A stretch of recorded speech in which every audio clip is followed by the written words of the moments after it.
And Jesus answered and spoke to them again by parables. The kingdom of heaven is like a certain king who arranged a marriage for his son and sent out his servants to call those who were invited to the wedding, and they were not willing to come. Again, he sent out other servants, saying, "Tell those who are invited, 'See, I have prepared my dinner, my oxen and fatted cattle are killed, and all things are ready. Come to the wedding.' But they made light of it and went their ways, one to his own farm, another to his business, and the rest seized his servants, treated them spitefully, and killed them.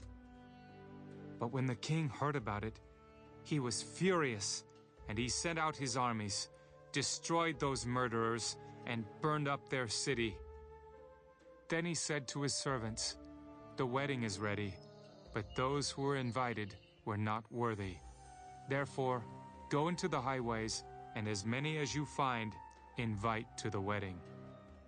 So those servants went out into the highways and gathered together all whom they found, both bad and good, and the wedding hall was filled with guests. But when the king came in to see the guests, he saw a man there who did not have on a wedding garment.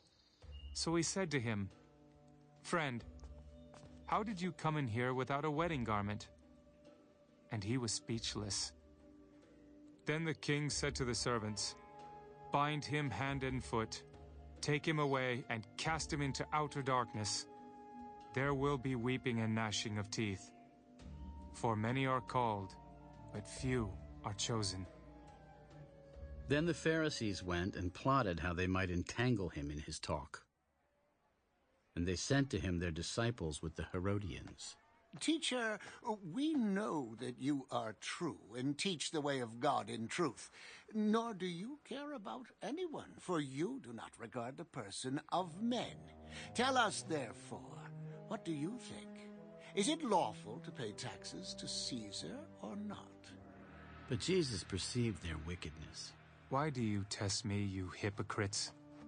Show me the tax money." So they brought him a denarius. "Whose image and inscription is this?" "Caesar's." "Render, therefore, to Caesar the things that are Caesar's, and to God the things that are God's." When they had heard these words, they marveled, and left him, and went their way.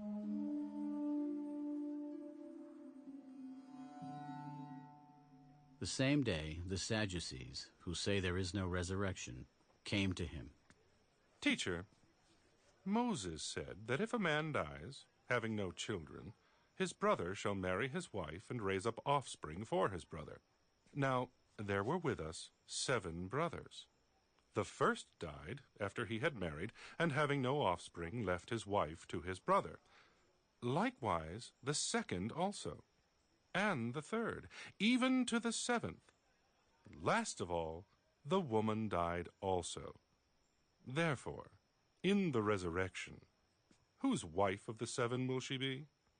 For they all had her." "You are mistaken, not knowing the Scriptures nor the power of God. For in the resurrection they neither marry nor are given in marriage, but are like angels of God in heaven. But concerning the resurrection of the dead, have you not read what was spoken to you by God, saying, 'I am the God of Abraham, the God of Isaac, and the God of Jacob'? God is not the God of the dead, but of the living." And when the multitudes heard this, they were astonished at his teaching. But when the Pharisees heard that he had silenced the Sadducees, they gathered together. Then one of them, a lawyer, asked him a question, testing him. "Teacher, which is the great commandment in the law?" "You shall love the Lord your God with all your heart, with all your soul, and with all your mind. This is the first and great commandment. And the second is like it. You shall love your neighbor as yourself. On these 2 commandments hang all the law and the prophets." While the Pharisees were gathered together, Jesus asked them, "What do you think about the Christ? Whose son is he?" "The son of David." How then does David in the Spirit call him Lord, saying, "The Lord said to my Lord, sit at my right hand, till I make your enemies your footstool"? If David then calls him Lord, how is he his son? And no one was able to answer him a word, nor from that day on did anyone dare question him.